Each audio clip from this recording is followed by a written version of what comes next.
has been very unpredictable.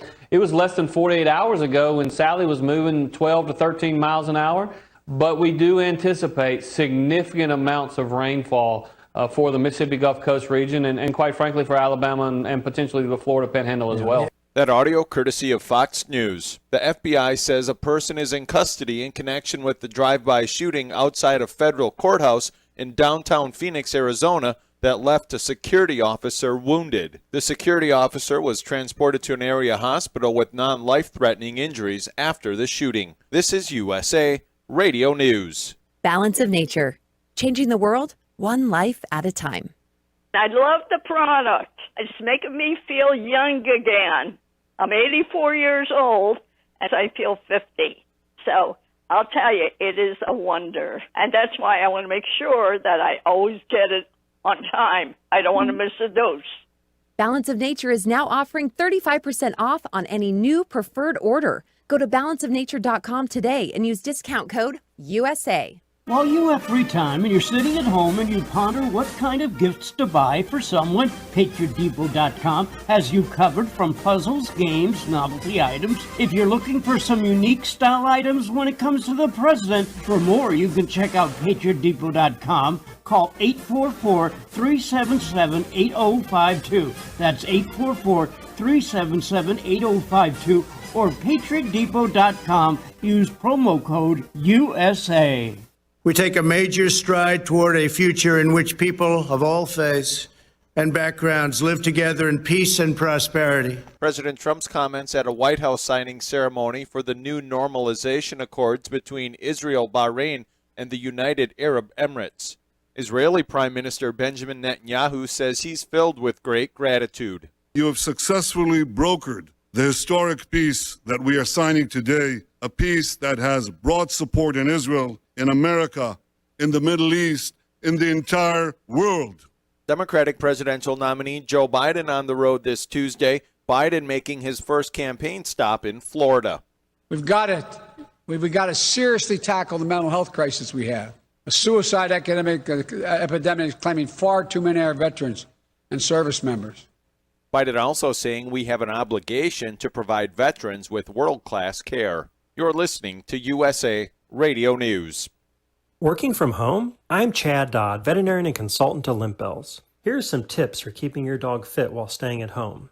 Find 15 minutes twice a day and walk your pet at a decent pace around your place. Play hide and seek by hiding some kibble or favorite toys and letting your dog find them. If you have stairs and your dog is mobile, walk up and down twice a day for 5 to 10 minutes. Or better yet, try a power walk on your terrace or backyard for some fresh air. There are more helpful pet care tips at youmove.com, spelled YOUMove.com.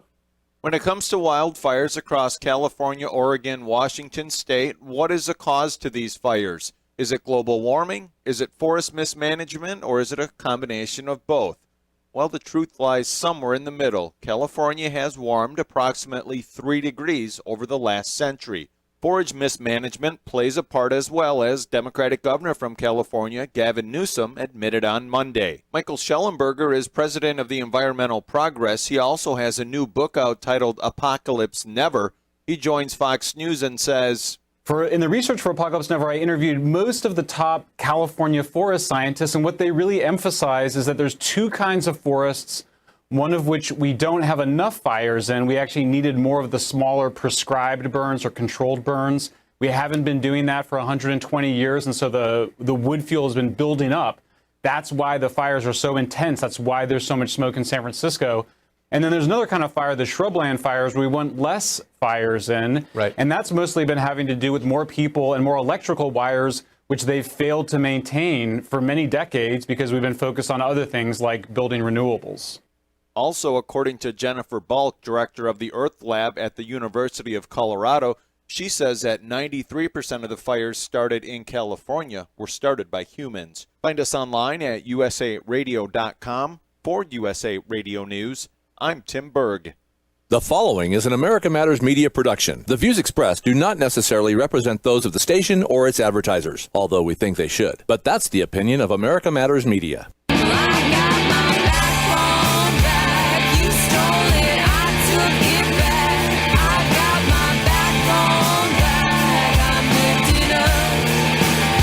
Well, I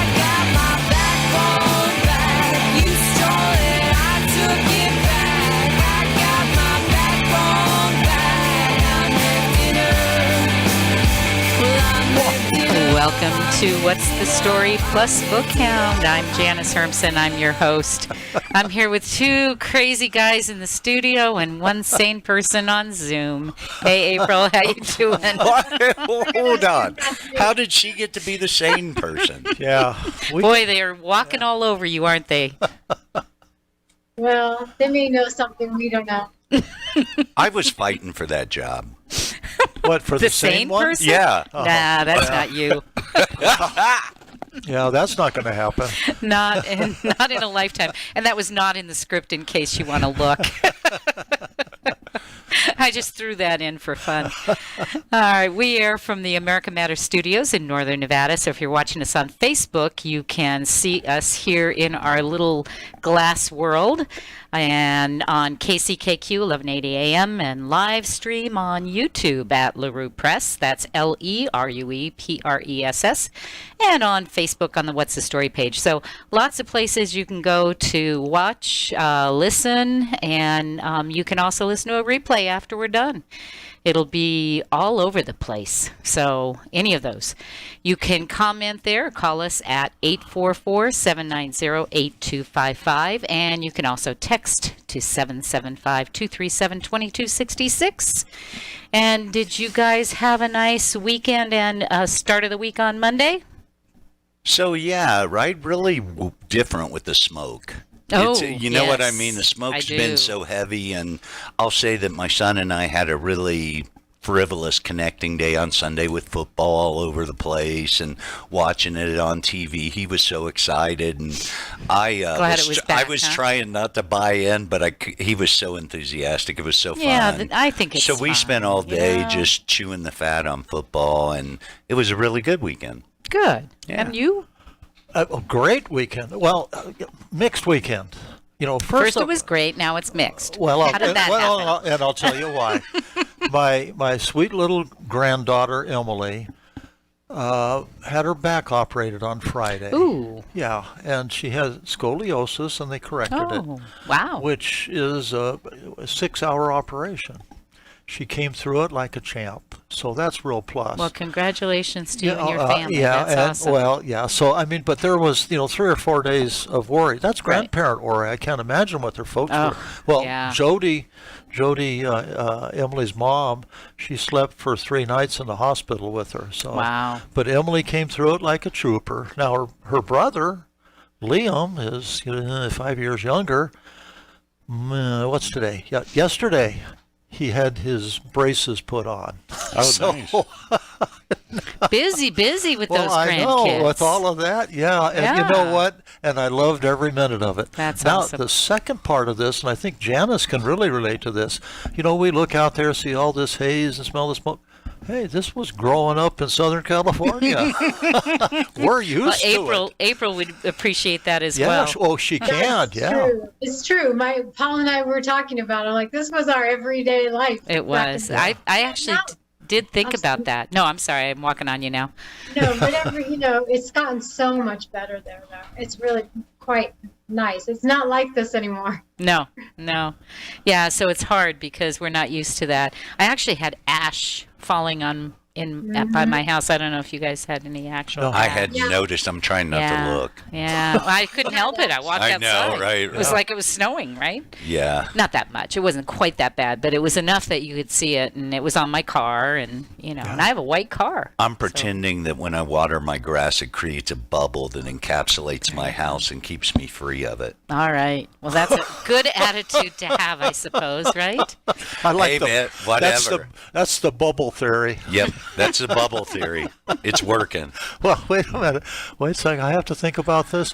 The velvet fog has struck. Velvet fog and Mr. Fire. Mr. Fire. Yeah. April, we got to have a handle for you pretty soon. Oh, we do. Reno Gal says. Reno Gal. We got Reno Gal But says. that's not as cute as Mr. Fire. I know. Mr. Fire's kind of cool. I like that. You know what? Then I just think you should trade names. You can be Mr. Fire and Doug can be Reno Gal. No, that doesn't work. Oh, what? No, that's not going to work at all. Not a bit. We have a really good show today. We have coming on in the next segment Brian Mark Rigg, who wrote Flamethrower, and I can almost drop this book because it is humongous.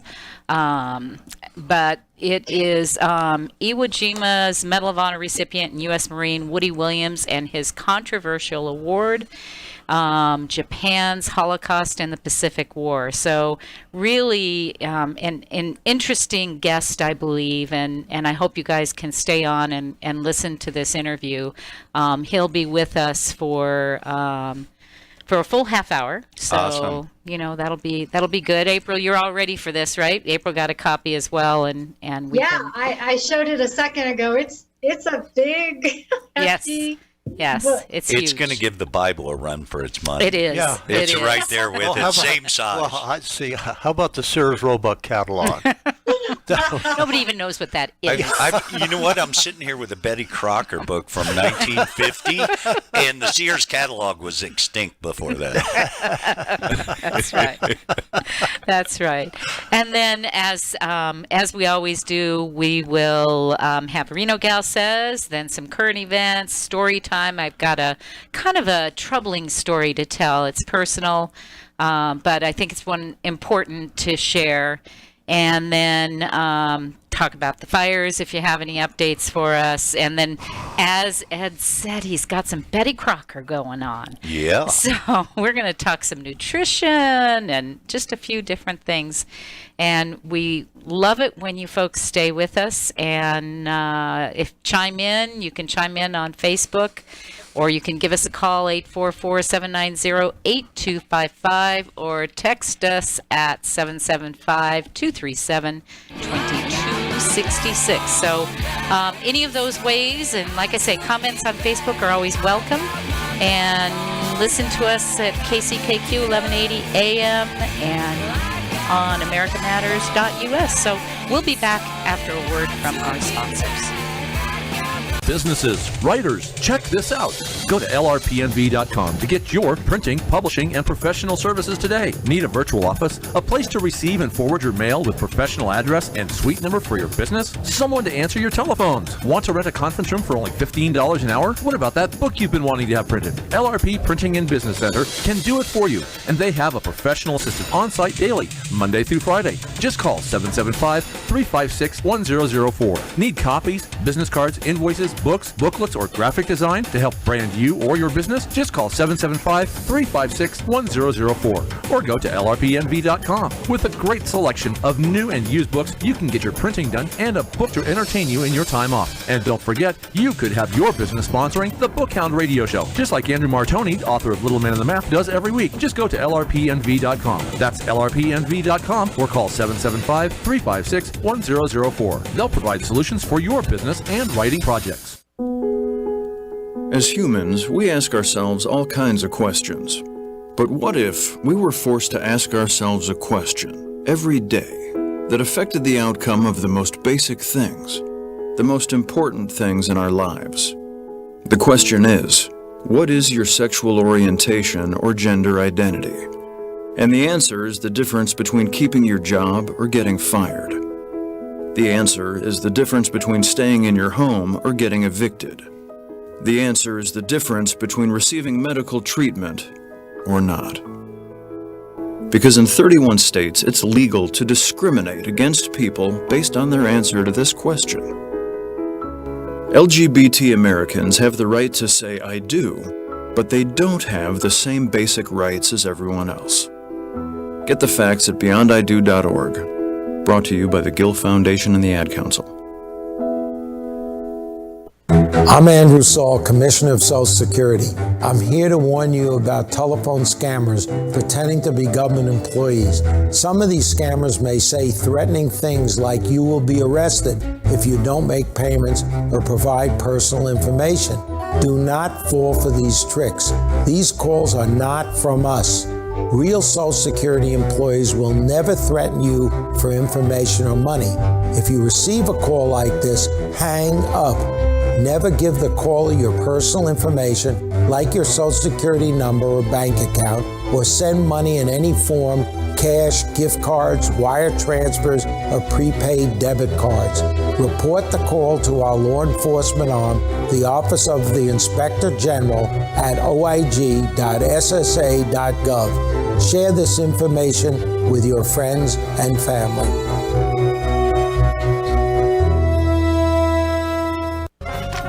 This is America Matters Media on AM 1180 KCKQ, a Lotus broadcast station. The power of radio since 1967. Wake up, the sun below. Got another road to sow. Let the fire feel the hope swelling up from the depths of my soul. Want to expand your advertising dollar? Sponsor this or any America Matters program by calling 775-827-8900, extension 2. Now back to the show.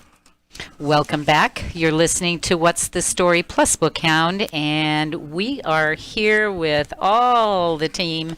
Everybody showed up today. Thank you very much. Glad to see y'all. Nobody's on vacation. Nobody's anywhere else. Are you kidding? Here. This is like the highlight of our week. I know. That's what you always tell me. Yeah, we wouldn't miss it. Well, where else can you talk about Betty Crocker and fine authors like this? It's true. It's true. All right. Well, I want to get right to our guest today. It is Brian Mark Rigg, who is the author of Flamethrower. He has also authored a number of other books and historical, and I want to bring you right on, Brian, because I'd love for you to tell us personally about yourself, about the books you've written, and kind of how you got involved in doing this. Welcome to What's the Story? Well, hey, thank you so much for that really, tough question to answer, and then for having me on board. So how did I get involved with history? How did I get involved with writing about World War II? Mm-hmm. Well, it started in 1992 when I was in Germany to learn the language of my ancestors and also be able to research where my family once lived, because the Iron Curtain had come down and a lot of my family were from Prussia and Saxony. So I was able to do more research about my family during that summer, and I also was studying German at an institute called the Goethe Institute in Berlin.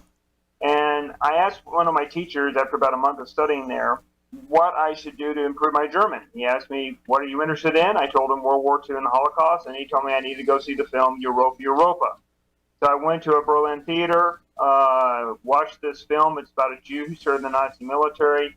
After the film, I asked this old man who I had helped find a seat and who had given me commentary during the film about the war scenes, what he thought about it. It turned out that he was of Jewish descent and had served in the German military as well.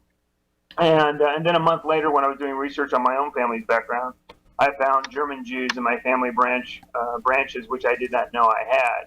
So that started me on the quest for my first book, Hitler's Jewish Soldiers, exploring Jews and men of Jewish descent who served in the Nazi military during World War II, and exploring the questions that we're still struggling with. Why is there anti-Semitism? Why was there the Holocaust? Why weren't there more people doing things to fight against people like Mussolini and Salazar and Franco and Hitler and so on?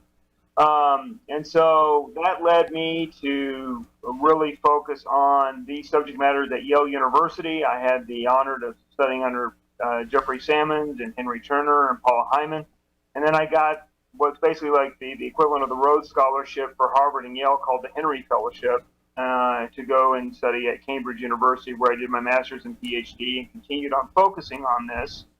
And that turned into my first book, Hitler's Jewish Soldiers. Then I had a second book, Rescue from the Reich. Third book, The Lives of Hitler's Jewish Soldiers. Fourth book, The Rabbi Saved by Hitler Soldiers. And then this book that we're talking about now, Flamethrower, which is about the Pacific War, the Marine Corps during World War II, and in particular a Medal of Honor recipient. Now, how I got involved with this book, I just kind of described how I got involved with Nazi Germany in World War II. And I've been focusing primarily on the Third Reich and Hitler and questions about who could know about the Holocaust, those who did know something about it, what could they do, what is, human rights, how do we get people thinking that we're part of one race, the human race, How do we fight against bigotry, racism, these eternal issues that we are struggling with, today as we see, each time we turn on the news. Yeah, isn't that the truth? So five years ago, to kind of shift gears going to the Pacific, I wasn't really expecting to write a book on the Pacific War. I just wanted to be a good Marine. I'm a retired Marine officer, and I wanted to go to Iwo Jima, touch Mecca, celebrate the 70th commemoration of that battle. I was going to be going with over 30 veterans of that battle, and I had my then 12-year-old son with me, and I wanted to have a wonderful father-son experience and also kind of teach him the family trait, if you will, of interviewing veterans. For my first book, Hitler's Jewish Soldiers, I interviewed almost 500 men of Jewish descent who served in the Nazi military between 1992 and 1998. And of course, my son has heard about those stories and seen me give lectures and be on C-SPAN and so on, and now to actually do it with him, with American veterans, was really neat. And when I was on that island, I met a Medal of Honor recipient from the Marine Corps, Woody Williams. And to kind of show how remarkable this is, there were 700,000 Marines who served in the Pacific War during World War II. 82 of them got Medals of Honor, which is the highest medal you can get for valorous acts, for brave acts in combat. And only 37 survived the acts they did. Wow. To get the medal. So to be on the island 70 years after the fact with a guy who got this medal, and that was, in the Marine Corps, was remarkable. And when I found out that he hadn't written about his story, or nobody else had really written his story up, I thought this might be great to use his story to tell the Pacific War story and also tell a chapter that a lot of people don't focus on, and that is Japan's Holocaust. A lot of people don't realize that, Hitler slaughtered, in addition to 6 million Jews, he slaughtered 3.7 million Soviet prisoner of war, soldiers, and, thousands and thousands, tens of thousands of homosexuals, Jehovah's Witnesses, socialists, and so on, to a tune of 11.7 million. But when you look at Japan's Holocaust, mostly Chinese, of mass murder, they slaughtered 22 million people. Wow. And a lot of people don't talk about this. And one thing that irritates the living daylights out of me is that Clint Eastwood made these famous films, Flags of Our Fathers and Letters from Iwo Jima, where he highlights a Japanese general, which was the most redoubtable Japanese general we faced during World War II, Kuribayashi, Tadamichi Kuribayashi. And he inflicted the most casualties percentage-wise against us than any other Japanese commander that we faced. He was brilliant with what he had learned about the island campaigns and how to effectively fight our attacking Marines and Army personnel when they hit islands. What people did not know about this guy, and what something Clint Eastwood chose not to really go into, and he may not even known it, but if he had done some serious research, he would have found it out, is that this guy was a mass murdering thug in Hong Kong. And just like we have the rape of Nanking, which a lot of people know about, he did the rape of Hong Kong, and within a few weeks, he slaughtered 50,000 civilians and had his men rape 10,000 women. And he was just a grotesque human being. So as I dove into this work, I had the unique opportunity to write about a Medal of Honor guy that nobody really had focused on. Nobody's really focused on the enlisted man's experience for a Marine in World War II. Nobody's really focused on the Guam campaign in really detail, which this guy participated in before Iwo Jima. No one's really gone into the Holocaust that Japan perpetrated. And so I on this trip with my son, I realized, you know what, I got another book here. It took me 5 years to write it and going to 18 archives and museums in 5 different countries to do so. But I eventually put it together, and it's my most massive work that I've done. It's 1,100 pages with 3,145 footnotes. But I think it's one of the definitive works on Iwo Jima, and also the Battle of Guam, 2 of the biggest battles of the Pacific War. And I use these battles to just really show what we did during World War II to save Asia from a horrible regime. I mean, at the height of Hirohito's power, he was in control of 600 million people. Hitler, at the height of his power, was only in control of 450. And at the rate he was killing people, Hirohito, he was slower than Hitler. But had we not got involved with the war, he would have done probably upwards of 30, 40, 50 million people at the rate he was going, and when you look at how long he lived. So that, you gave me a really rich question, madam, and I could continue on because, how do I get into, histories and how did I write these books? I could talk to you for a long time. Well, it was very informative and much appreciated. Well, it was. I learned a lot. Yes. Well, and my grandfather was a high school principal who joined the Marines after Pearl Harbor, who got a Purple Heart on Iwo Jima as captain. And so that was very personal for me. Thank you for that. Yeah, well, thank you for your father's service. Yes. One of the most horrendous battles, not only in American history, but in the history of warfare. Yeah, it's that was really phenomenal. It was like, wow, we didn't want you to stop. And it's a huge book. 5 years is all it took you. I think that's actually not a long time for how much you have here and how much research you must have had to do. Well, I say 5 years. Along the way, when I was at Yale and Cambridge, I was blessed to do studies of the Pacific War with Paul Kennedy at Yale. I did a lot of World War II study in general with Jonathan Steinberg at Cambridge.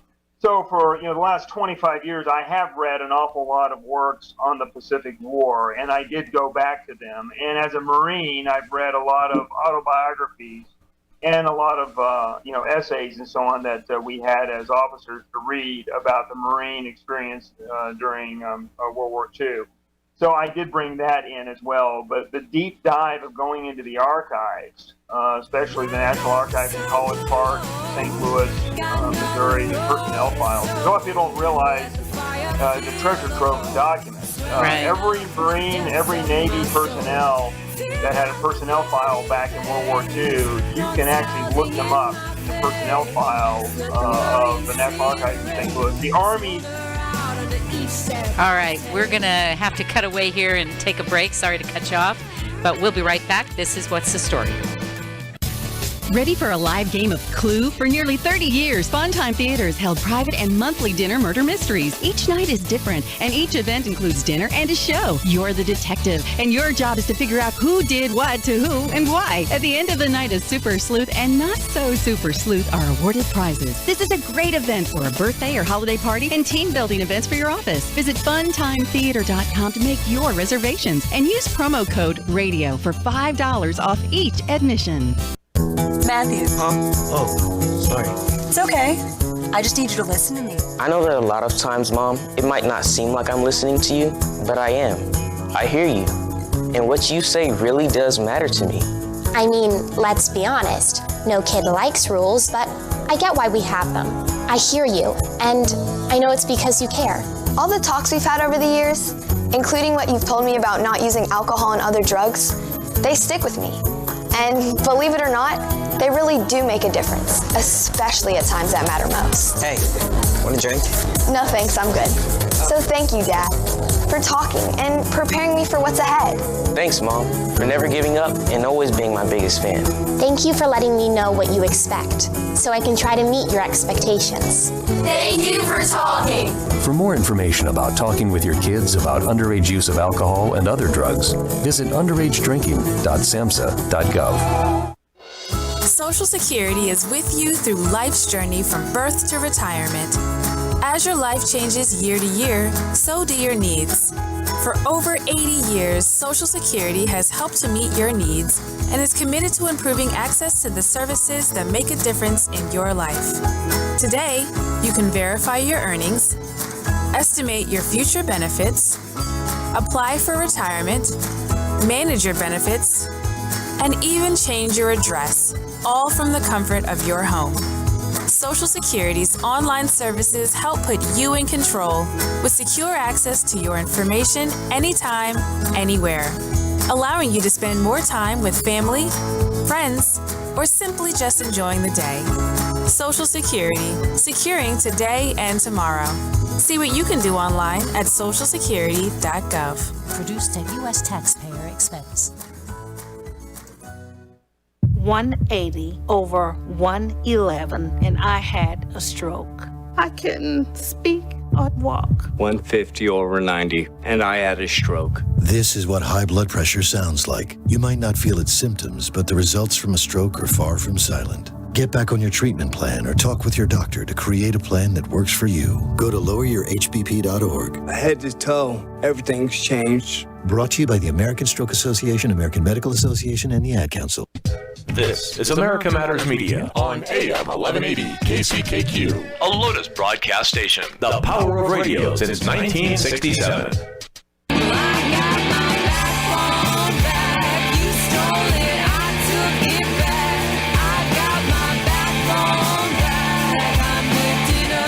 Unable to listen to the whole show? A recording of today's program will be available later today. Visit americamatters.us and click on the podcast link. Now back to the show. Welcome back. This is What's the Story Plus Book Hound, and we have been talking to Brian Mark Rigg, who is the author of My Weightlifting Today, Flamethrower. I was going to say, ooh, feel that bicep. There you go. And very interesting. So many aspects of this book. We could talk to you probably for the 2 hours we're on, but unfortunately we're kind of stuck with just another segment, so we want to get right to it. And I know that April has a question for you, so I'm going to hand it off, April, and fire away. Okay, so I have not finished your book. I have it though, and I also weightlifting, and so Jan and I have a set right here. But I was really fascinated by, and I love your pictures, and this is probably more of a personal question. You took one of your sons to Guam to learn how to interview, you said, the veterans. So what was his impression of all this? What was his takeaway of this? Well, I was blessed to take my my oldest son, Justin, not only on the reunion of 2015, but also in 2018. And when I went on 18, I actually took both my sons then, and they were at that time period 11 and 15. So getting back to your question on this trip in 2015, my son, I like these people to be his heroes. These common people that were called to the flag. They went out, they fought for each other. They didn't ask for a lot of glory and fanfare, except for Woody, ironically. Most Medal of Honor recipients do not do that, but Woody has really enjoyed it. But most of these guys were just salt of the earth and what has made America great. And so it was wonderful to see my son interview these guys on the airplanes, during the conferences, and get their signatures. I don't want them to, look up to NFL football players as their heroes. Most of these people are, they have no sense of reality, no sense of sacrifice. There's some good people out there. Roger Staubach that I grew up with. Not all sports figures are people that I would, discourage people to not look up to. There are some good ones, but not in general. A lot of them are not. Most of the guys we were with, all of them were great, wonderful individuals. So it was great to have my son see that freedom is not free. It was a way to honor these men in the twilight of their lives. And my son, I think, came back with a great appreciation for American history, for what sacrifice is, and what the Marine Corps is all about, which is what I wanted to give him. Did you have anything else, April? Oh, no, I think that's a really wonderful way to connect with your family, too, is your career. And do either of your sons write as well? Well, my oldest now is 17. I just dropped him off in Germany at a prep school because the prep schools and colleges are doing such a horrible job, as our society is, with dealing with the COVID. He does not learn well with internet learning. So I got him over in Germany, which has it under control, in Iceland for a while because we have Viking heritage. I wanted him to get in touch with that. And he's been in school in Iceland and been in school in Germany. He has written articles about his experiences. He enjoys writing. He's still very young in that area. My younger boy, he's more of an engineer. minded type of person. He likes to build. He likes problem solving with numbers. I don't see him being a writer necessarily. Although I've encouraged them to, read some of my stuff and I get their opinions. But, as one of my boys said, he's like, Dad, your books, I'm going to have to do so much study to kind of understand them. I'll probably just read them when you're dead. I'm like, okay, well. Oh, that's nice. I guess, the great painters and all, they have to become great once they're dead. So maybe that's why I'll become a very well-known, famous historian. I have a 16-year-old son, and I have to say quite often, just because I said it doesn't mean it's wrong.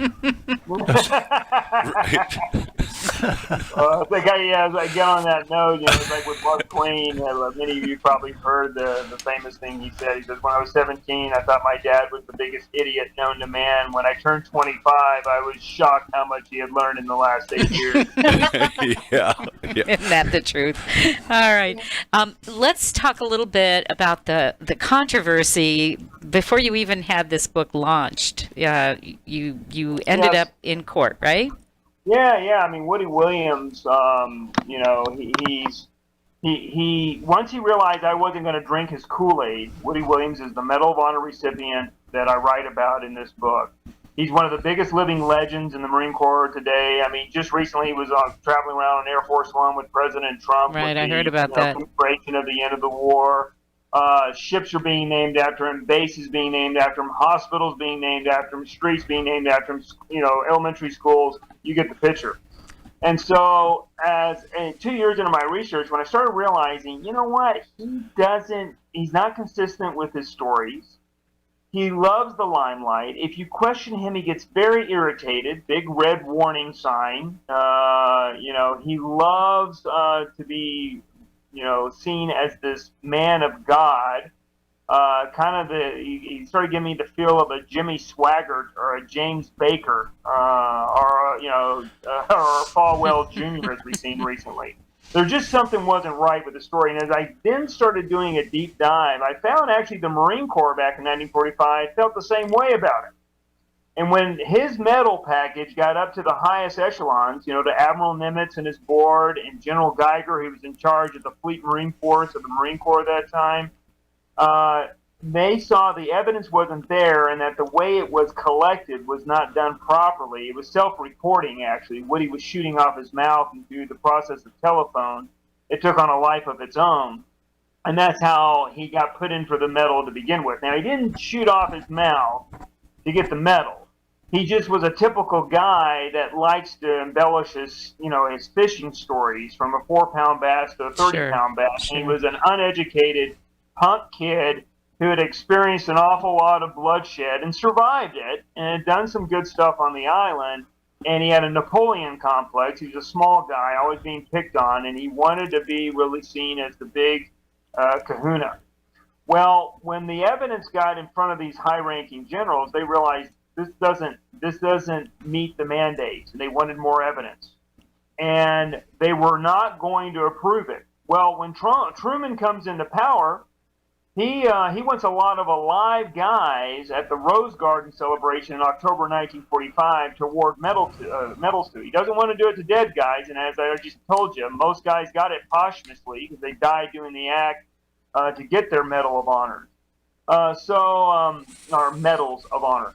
So Woody package was in this no man's land while Nimitz and Geiger were trying to get more evidence and had shut down the process. Well, Truman puts pressure on the Secretary of the Navy, Forrestal, and they pull it away from the chain of command and fast track it, violating the mandates. Mm-hmm. And Woody knows this. This is what's strange. It's almost like fraud by omission. He knows he should not have gotten this medal. Geiger and Nimitz were very upset. And this medal gets pushed through. The evidence never comes forward. And that's why I say it's one of the most controversial medals of honor from World War II. When Woody found out that I found out about this, and he then slapped a 5th District federal lawsuit to try to shut me up as if we live in the Soviet Union or North Korea. And there's no freedom of speech. And he would call up publishing houses that I was working with and threaten them. it's really pathetic what he's done. And there's many stories like he made up that he falsifies. He made up a whole story of being with a dead comrade, and actually went to the family and told them this bogus story to make people, when he tells the story in big audiences, to make them cry when he talks about how he's with this dead guy. You know, he talks about this love that he had for his wife and that she was the purest woman and that, you know, she made him a better person. And I think there's some truth to that. But he was also dating another woman at the time who was married. Oh, wow. You know? So, I mean, there's just one thing after the other. That so you ended up in court. We only have a couple minutes, so I want to make sure we get, you know, the full breadth of this. So you ended up in court. Yeah, so I've ended up in court. I'm still fighting him. I've been winning. The judge is... you know, when he's had to rule on things, James Madison and Thomas Jefferson are saving my backside with the First Amendment of the freedom of speech. Right. But I still have to fight him in court. And what's crazy about our judicial system is that I can sue somebody, but I don't have to name any damages. I can just go and sue him. Oh. So when we come back and say, what's wrong with the book? Where have I slandered you? He can't answer. He's been very... Almost, it's kind of sad. On one side, he was very brave on Iwo Jima, but in this respect, when his true story's coming out, he's been very much a coward. So you ended up self-publishing this, is that correct? Because of that? I had to. After going through 4 publishing houses, and them all backing out because Woody would call up and use his political contacts and say, "I'm going to sue you too." Right. They said, "We don't want to be a part of this controversy," and I'm just like, "Where's the courage? Where's the American spirit for the freedom of speech?" And so I said, okay, I'll set up my own publishing company, guys. And finally did it. Good for you. All right. Well, I'm afraid that we're going to have to tell us where you can get your book, because I'm going to have to catch you off. Amazon.com. Okay. And I also have a website with my name. It's www.brianmarkrig, Brian with a Y like in Yankee, and Rig with 2 G's, no S's. And so brianmarkrig.com. And then I also have a Facebook author page where I've been documenting short little articles about all these controversial things that we've been talking about. If people want to see the court reports and the analysis and so on. Thank you so much. And I would love to have you back on. That was very interesting. I'd love to know more. Thank you, Brian. And we'll be right back.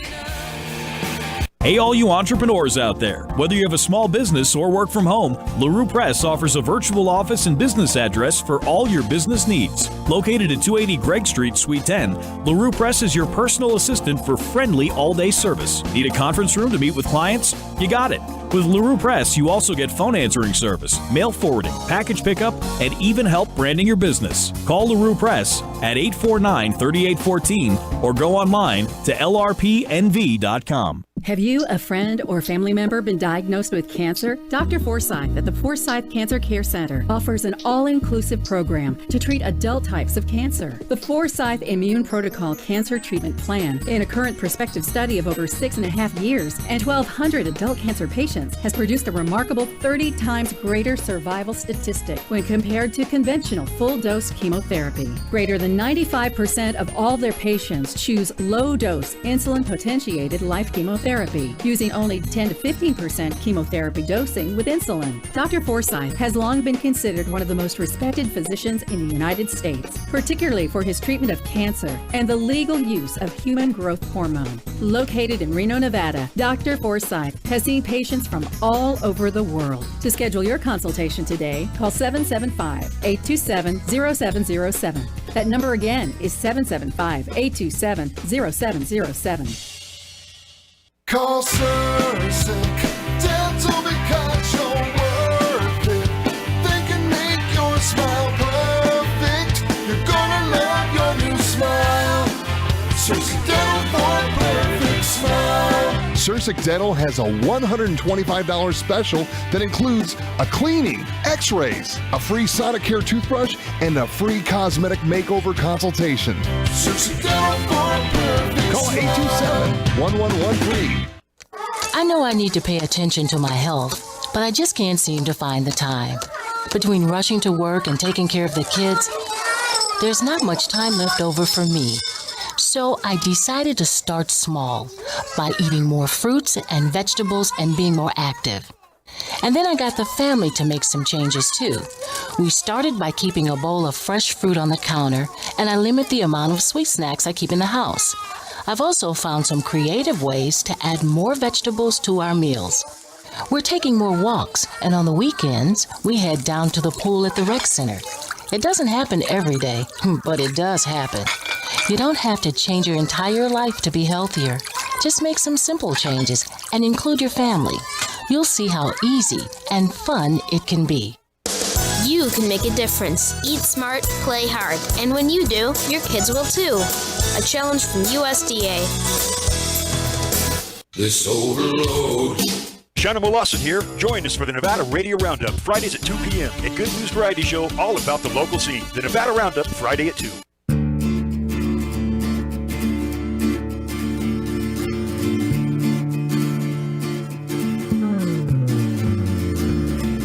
Now she's gone like a To join the conversation, call 844-790-TALK. That's 844-790-8255. Now back to the show. Welcome back. This is What's the Story, and we were just talking to Brian Mark Rigg, who is the author of Flamethrower. What an interesting guy. Mesmerizing. Yeah, we'll have to have him back on. We're also going to try to get Woody Williams to come on and tell his side of it. And there's always two sides to a story, so we want to hear the other side. So hopefully he will join us on air and give his take on all of this. Controversy's always good radio, Yeah, but it's really good reading, too. Yeah, and it's really interesting.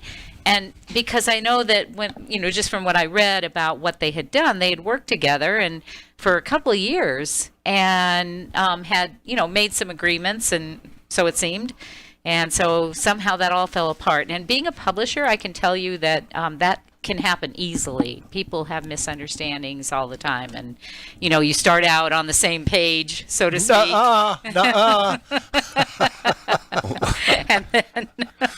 and then end up elsewhere. I think it was just fascinating because I was captivated by his endnotes and his footnotes. Oh my God! Yes. All that. I think that could be a book in itself, or a documentary about this whole thing. I know. And he stated, how the difference between he's an historian. He's not a biographer. Right. So that's different. And he didn't have to share royalties or do anything with this man.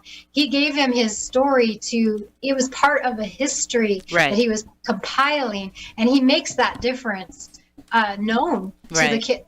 And I think there was some confusion on the part of his subject with that. I agree. How many reviews did he have? I know. I don't know. I knew one of you knew. You guys always know. So how many reviews did he have? 27. Oh, all right. See? So 27 people read it. Yep. Yeah, but more about than that. 500 are probably still reading it because it's so big. Well, right. That's likely. Yeah, it was just released, so that's what I was going to that's say. the other side of that's that. not real no fair. joke. It's a really big. Really, I'm looking at it. It is huge. It actually could be its own coffee table. When I was presented with it, I was just. I warned you. Gobsmacked. I was like, what? What is this? I hope it doesn't fall on me. That's why we didn't book him right away, because we were trying to get through some of it at least. I knew I wouldn't get through all of it, but I was like, okay, we're gonna but I mean, just because it's big should not be a hindrance to reading. He's a fascinating man, and I think this book is probably superbly written, and his other books sound amazing too. They do. Yeah, I noticed you were holding it up. You're going to use that as your new weightlifting, right? You just use the book. I need one. I need a new weight. You'll have to borrow mine so you can be even, right? 2 of them. I doubt if there's free shipping on it. Okay, so I did weigh this book because I thought, holy cow, what's shipping going to be on this book? And I thought it was 15 pounds easy, but it's like 3 pounds. It seems like more. Well, that's a big cat. Yeah. It's just the ink. Yeah. All right. Well, it is time for Reno Gal Says, even though we're having all this fun. I took up most of my time talking about this guy. No, you got plenty of time. Oh, that. but that was worth it. Was worth it. So one of the things I wanted to talk about today is a little bit more on a lighter scale because I've been eating at home a lot, and I have discovered so many fantastic recipes. So I thought it was hilarious that Ed brought up Betty Crocker because did you get an insider? Did you get a WikiLeaks on my subject? You think maybe he knew? So no, I had an assignment. Well, a lot of my recipes, they don't call for super expensive ingredients. They're chicken thighs, shrimp, lots of vegetables, cauliflower, garlic, cauliflower, and zucchini. And so one of my recipes that I've tried is maple bacon wrapped chicken thighs. And what I like about this is it's in a skillet. Say that again. It was what?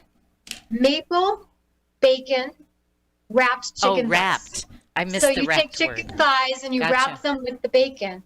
And these are very easy recipes to follow. So you just wrap bacon around chicken thighs, put it in a cast iron skillet, and cook it. It's you so can easy. take bacon and wrap it around watermelon and make it taste good. Yeah. You might be onto something. We've discovered I use it. Which is taking zucchini and spiralizing them to make like a spaghetti. And so Paul found this wonderful recipe, and it's garlic, shrimp zoodles. So it's a healthier option to pasta. That's another one. It's you take some zucchini, you take some shrimp, and you spiralize the zucchini, and then you saute the shrimp, and you put it over. It is fantastic. Sounds good. Yeah, it sounds really good. Yeah, and another one, I love skillet cooking. So another one is turkey. So I've got chicken thighs, turkey, I've got some shrimp in the house, and you can make all kinds of things. But I'm not a huge fan of turkey, but that's okay. So you said pan frying. Is it pan cooking, No, right? it's Is that another term for frying? It's a cast iron. Well, it is frying then. Yes. Okay. Just checking. Sauteing the garlic and shrimp in a pan. It's a little bit of it's a saute. It's not really frying. Frying is like. Come on.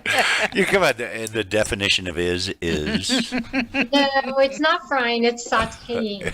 And, it's sauteing. I'm going to call John. John will tell us. Yes. My husband knows all those things. Well, I do like turkey, but you don't have to stick to turkey. You could use ground beef or whatever you like. All you right. know. Fair enough. So well, I don't mind. I eat turkey. It's just not my favorite.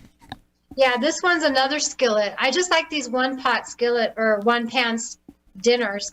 And you take ground turkey and sweet potatoes and put it in a cast iron skillet and cook away. So that's one thing. I've been into soups. The soups have been wonderful. I've been making coconut butternut squash soup.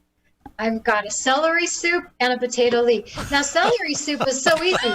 You just need celery and a potato, one potato, and that's it, and some chicken broth. And you've got great celery soup. I didn't think I liked celery till I tried that. So what's your favorite complex carbohydrate? I like potatoes. In fact, That I like works. them so much. This is April. one recipe I got from Natural Grocers. It's a spinach potato crust quiche. So instead of a regular pie crust, you make the crust out of potatoes. It's so good. That one was a real success. Doug wants to jump in here and ask you a quick question. I don't know. I don't know if I should. April, unfortunately, I was brought up with a man who, when you would talk about stuff like this, he says, when you eat this stuff, it doesn't make you live any longer. It just seems like it. That's right. And so if we fool ourselves, that's good. What do we got going on? There's smoke outside. We got a natural disaster lockdown, a government lockdown. Cook. Just cook. Well, everything tastes barbecued. That's right. Has that smoke flavor. It's got that smoky flavor. You don't even have to add liquid smoke. There you go. Now, you may not be a fan of cauliflower, but this recipe makes it like you don't even know you're eating cauliflower. It would have to be that because I will not eat cauliflower. It's a cauliflower gratin. No. I have to vote with Jan on this. Yeah. No. How about the homeschooling? We got about 2.5 minutes or so. You wanted to talk a little bit about homeschooling. Another thing with cauliflower is a pizza crust. I made my own cauliflower pizza crust. I think I'm losing connection with you guys. Oh, is that what's happening? Is this homeschooling home ec? This is homeschooling home ec. Boy, that's really good transition from You know what? cauliflower to homeschool. Jan told me when she asked me a question, I had to answer it. I think we might have lost her. She's talking away and we don't have her. I think. I see her. I know. So I think that, homeschooling home ec, that's what right? it was. Well, I'm I don't sure know if that's PC or not, right? Home ec is they not. They may not do that anymore. However, I am going to read from Betty Crocker, and it's totally on that's PC. That's totally on PC. It's unbelievable. Okay, I'm back. So it heard my recipes, and then the internet decided to die. So. Okay. So what were you talking about? I don't remember, but with some key ingredients, you can make all kinds of things. You can potatoes, celery, cauliflower, zucchini, and chicken thighs. You've got it covered. There you go. Do you have any good recipes for cookies and pies and cakes? Didn't I share? Well, Lenore says that pizza crust with cauliflower is good. So it's that's very her good. bid. And I made an apple cake. I got a whole bag of apples, and I thought, what the heck am I going to do with it? And coincidentally, it's a Betty Crocker recipe. Wow. Is it bite-sized pumpkin chocolate? Chocolate chip. Homemade apple cake, and it is good. Oh, very good. Well, maybe you can share some of those recipes. You should bring them in on Tuesdays about 3:55. That's right. You should do that. Drop them off. Cook them and bring them in. Yeah. Absolutely. Yeah. We'll sample. We'll be honest, judges. Yeah. All right, April. Well, we thank you for Reno Gal Says. Hopefully some of that will get onto your website and people can go there and check this out. And we appreciate everything you do. And maybe next week you can talk about that homeschooling we said we were going to talk about. Yeah, it kind of touched on what our guest author was speaking about. Some people really don't believe in the homeschooling system. Okay, we gotta go. Sorry to cut you off. Controversy. All right, that's right. We will see you after the break. We will be here for our second hour. So please either stay with us or come back after the hour. Most of us like to be out in the sun.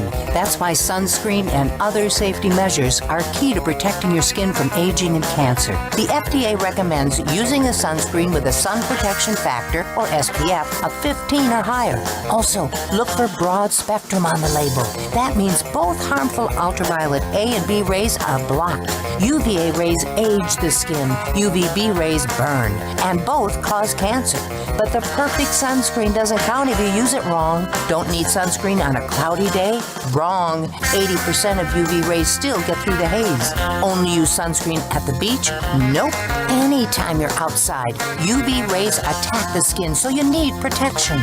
And you have to reapply sunscreen every 2 hours. Remember, SPF plus broad spectrum equal healthy fun in the sun.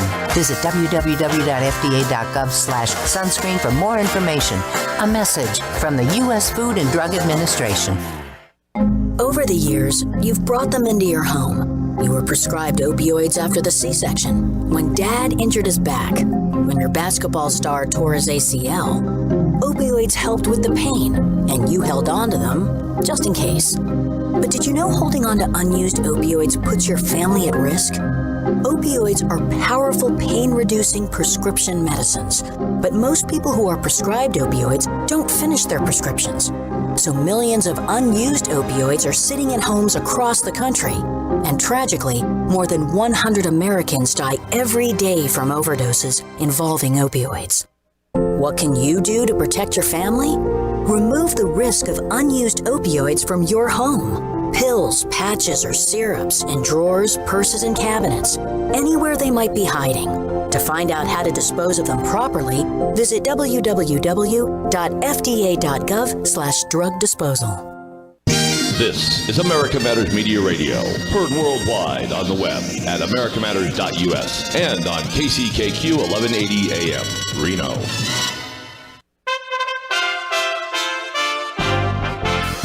USA Radio News with Tim Berg. President Trump and Democratic nominee Joe Biden both out on the road this Tuesday. The president taking part in a conversation with undecided voters in Pennsylvania. Meanwhile, Joe Biden courting Hispanic voters down in Florida. People in Alabama are being told to get out before Hurricane Sally hits tonight or tomorrow morning. President Trump has declared disasters in Alabama and Mississippi. He's also approved Mississippi's request for FEMA help. Those residents of Mississippi, Alabama, Florida that live along the coast that think, hey, I'm just going to get this surge and I'm out of it. Those that live farther inland really have to be careful about flooding, flash flooding. Heed the directions of your local and state emergency managers and keep your family safe. FEMA Administrator Pete Gaynor on Fox News. This is USA Radio News. Balance of Nature's fruits and vegetables in a capsule. Changing the world, one life at a time. I work in healthcare, and I haven't gotten even a runny nose. I'm pretty convinced that this is something to do with it. And you know what? I will never be without it. It's amazing. I'm telling you, it's amazing.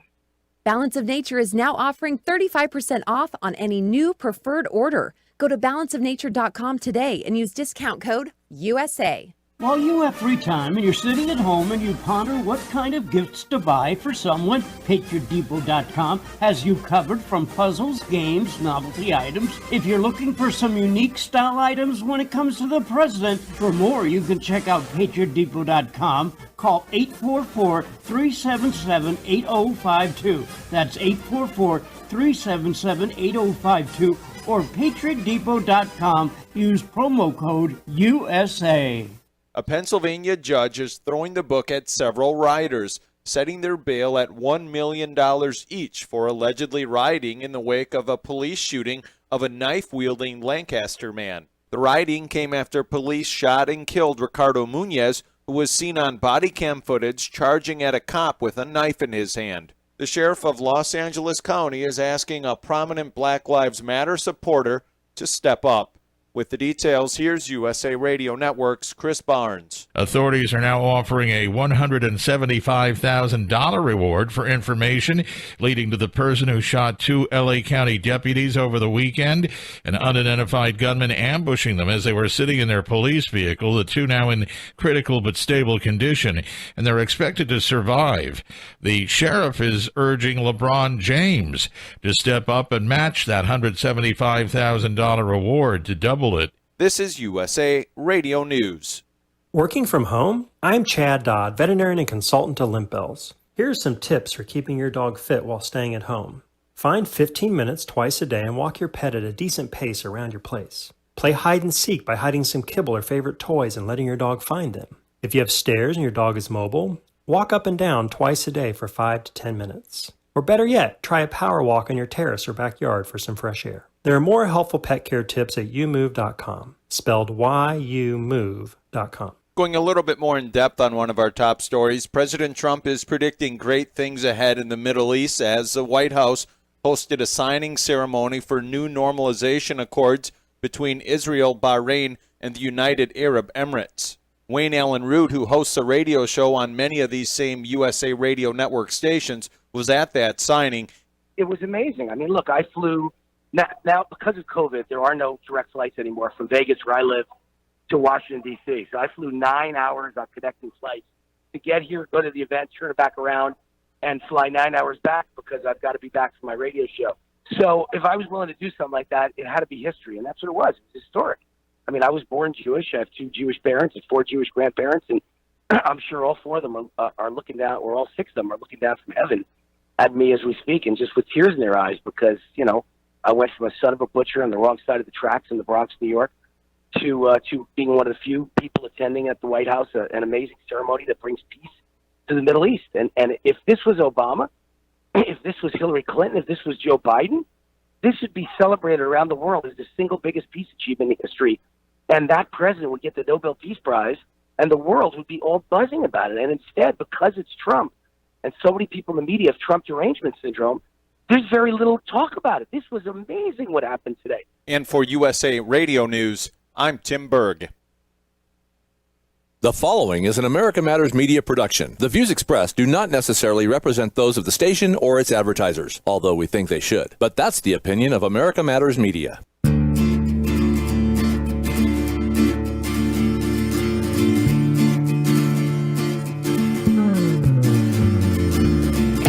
Now she's gone like a little in a song all the way to MIA, where she thinks that she belongs.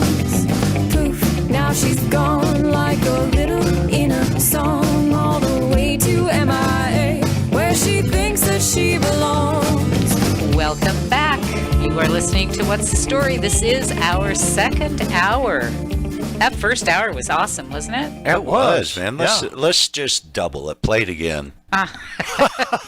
Just play it again. Go home? No, I was just joking.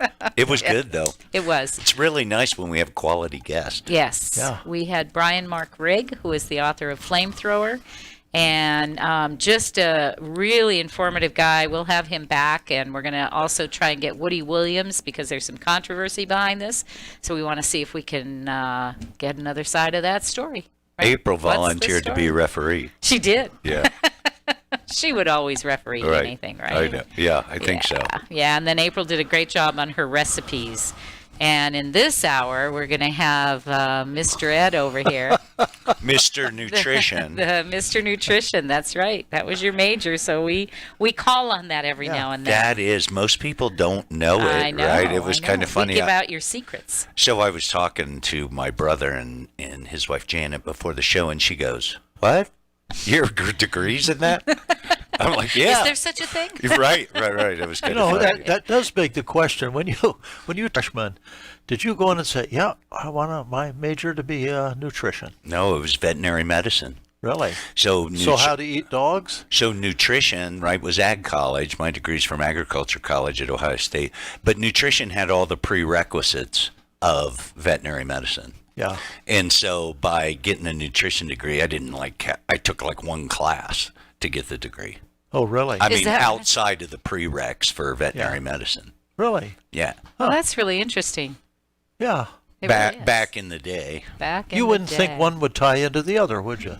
I guess maybe just science. So and that kind of goes to the segment of nutrition is that, right, we've lost our way, right? I mean, there's diet fads, but do we go to core, right? Do we look at, what our body needs, how much it can process in a day, or we just throw stuff through it? Right? Well, I think about it, but not everybody does. Oh, and I didn't always. Oh, no, I think about it and then throw it through it. There you go. Well, so I'll be sexist. That's a guy thing. You can be sexist. Yeah. Current events, because I thought this was really interesting. There's a new channel that launched on September 1st. It's called WGN America, and it is claiming to be unbiased news. I did watch a little bit of it, and more in the line with the old style, reporting, real reporting, as opposed to... Isn't that amazing that you call it old style? Isn't it amazing?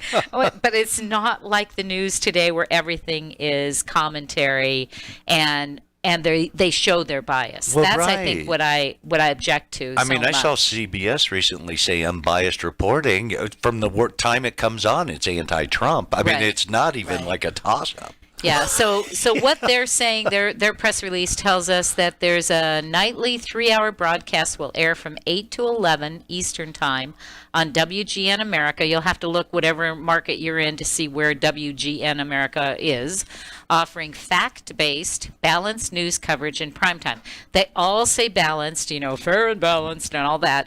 Maybe they are. You're going to have to watch them for a while to find out. News Nation Now will provide that same level of coverage, 24/7 with the News Nation Now app. We'll bring you breaking news alerts, live streaming video, and in-depth reporting with the power of Nexstar Media Group's 5,400 journalists in 110 local newsrooms across the country.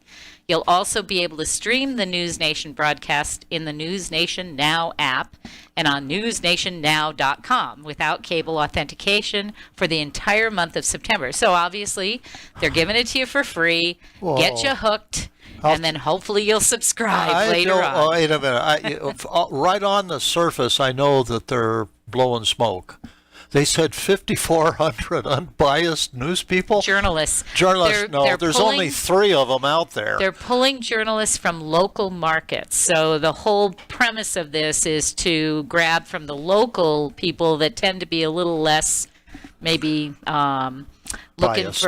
looking for the, you know. So best I know, check your voicemail, right? They're calling Mr. Fire in Reno to get the updates on these fires. That's us. We're one of those 5,400 unbiased. And I do my best. I say, whoa, boy, that's big.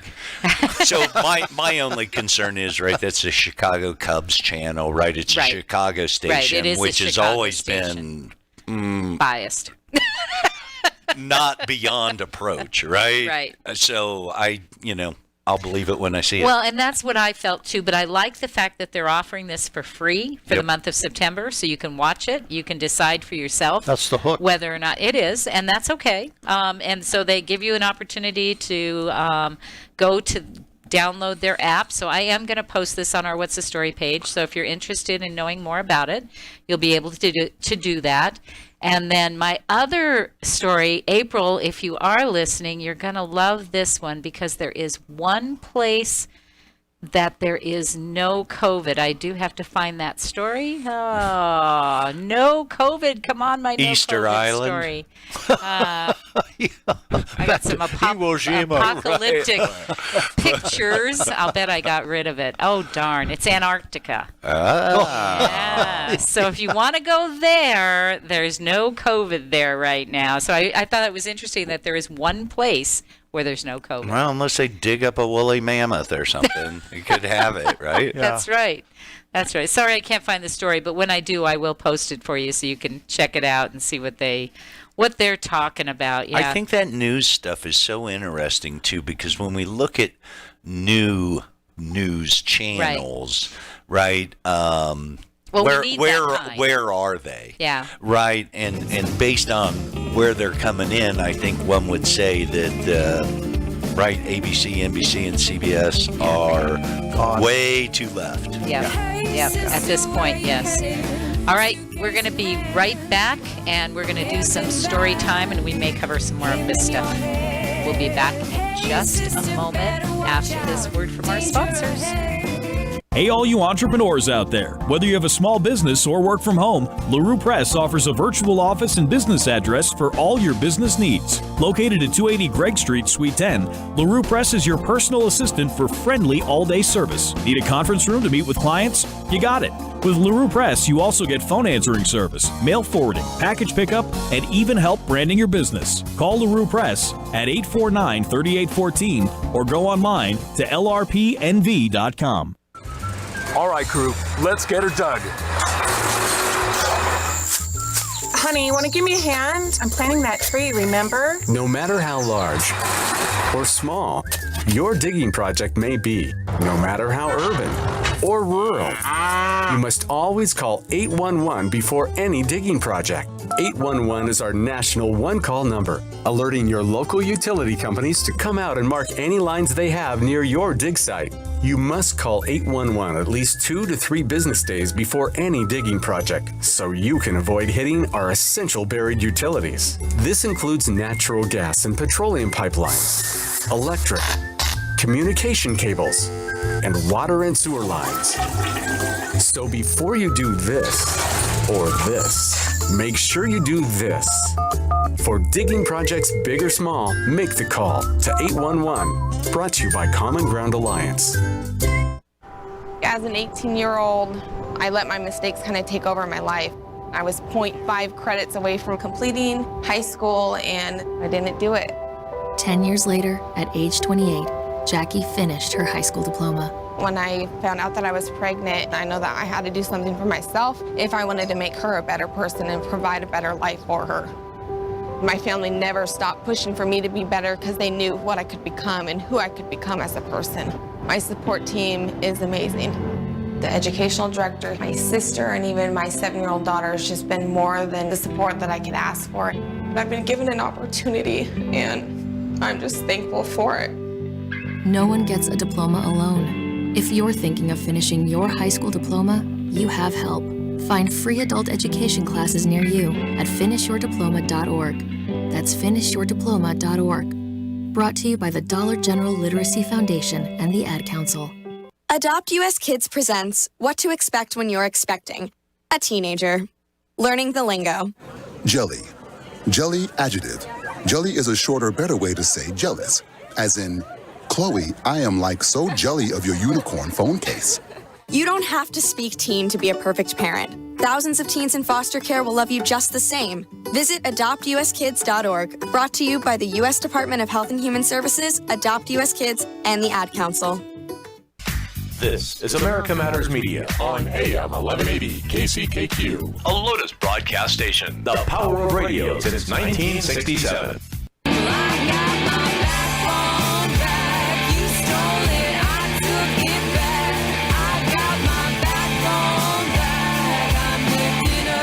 Are you shy and don't want to talk on the air? Text us your questions or comments to 775-237-2266. Now back to the show.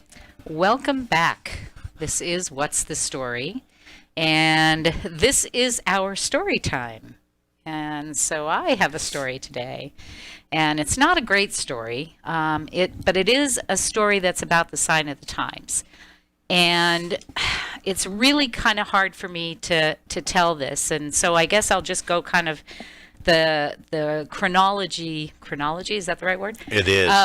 If you're talking about time. I am. Yeah. Okay. How do we know? She hasn't said yet. But it just, no, he knew what I was going to say. So of how this all occurred. And it's just something that you read about in a book, you never think it will actually happen to you. So on last Tuesday, my sister got an email from one of our cousins who lives in Wisconsin. And on the top of the email, it said 911. And then in the body of it, there was nothing, right? But then at the very bottom, she saw that it said, I fell. Well, how many of us have gotten emails that said we won $30 million, our great uncle died, and you're gonna I got one today. I got $1,000 somewhere. Right, exactly. So we've all gotten emails like this, and we said, okay, we looked at the email address, and at first glance we thought it was a fake address. You know how sometimes it'll come with the person's name, but it actual doesn't match. email, right. And initially we thought that was the case. So okay, that's junk, right? So then a little while later, my sister was looking around at some things and said, wait a minute, I think this is her address. So called my cousin, another cousin that lives in Wisconsin. First we tried to call her, didn't answer. Right? She was on the floor. So contacted this other cousin, and she said, yeah, I got some crazy emails too. Well, that cousin had been hacked before. So she was like, yeah, they're at it again. And it was from my brother, which none of us have much contact with, that lives out of state. So it was like, we're all like, that's crazy. That didn't happen, right? And I think it was gibberish. I don't really remember. So this is Tuesday. By Wednesday, we're still not able to get my cousin. So we decide that we need to do a welfare check. So we call the Milwaukee police, and they do a welfare check. And unfortunately, my cousin had fallen, and she did not make it. Oh. So the reason I'm telling this story isn't for sympathy or anything else. It's a horrible story, and I wanted to share it because too often I, for one, always think that these emails are junk. I always think I'm being hacked. My nephew called my sister. My sister's a target this week. My nephew called my sister and said, yeah, I got this dumb email that said something had been shipped. And guess what? My sister had sent him that email and said something had been shipped. So he immediately discarded it. He just thought that was junk, right? and I guess my message to everybody is, don't think it's junk. Don't think it's wrong. Don't immediately discard it. Check. And we consider this to be a result of a COVID disaster. By the time we got that email, she got that email, she had already passed. So we really couldn't have done anything even if we'd acted that particular day. Unfortunately, it's just that and she had like 38 calls on her phone. Well, this so is other shelter people, in place. Yes, and that's exactly what I was going to say. My cousin probably would have done something, but she has something that prevents her from leaving, right? Because she didn't want to be exposed to the COVID, so she's sheltering. There are just so many people, undoubtedly, maybe others that had tried to call her. After 38 phone calls, I'm pretty sure that there were a lot of people trying to reach her. But it's the shelter in place. And the other thing is that her brother said, yeah, my wife and her mom would normally have gone over there on Sunday to take her to lunch. But because of COVID, we're not doing it. So I really feel this is a casualty of the shut-in, the virus, the whole thing, not directly related to having the actual virus, but as a result of the way that we're living our lives right now, and of the society that we're getting so many spam things and so many things that aren't real, that like I say, personally, I'm totally disregarding just about anything that comes in. If I don't see exactly what I'm expecting, I'm disregarding it. And that's, I think what I'm saying is it's wrong. Don't do it. How old was she? She was in her 70s. 70s? Yeah. Any prior, no prior history? No, not of that. And we don't know how long she was down.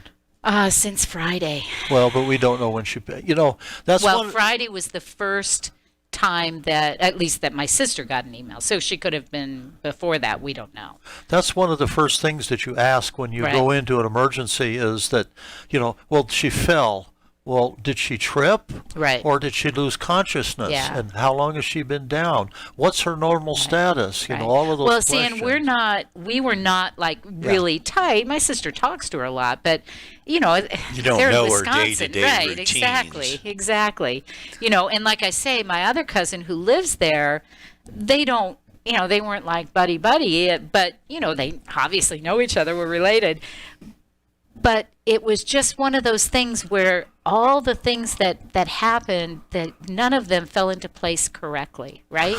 Yeah. And that's when you think, does that mean that that's that person's time? You really wonder, because there were so many opportunities for somebody to do something, and yet, we didn't, whatever.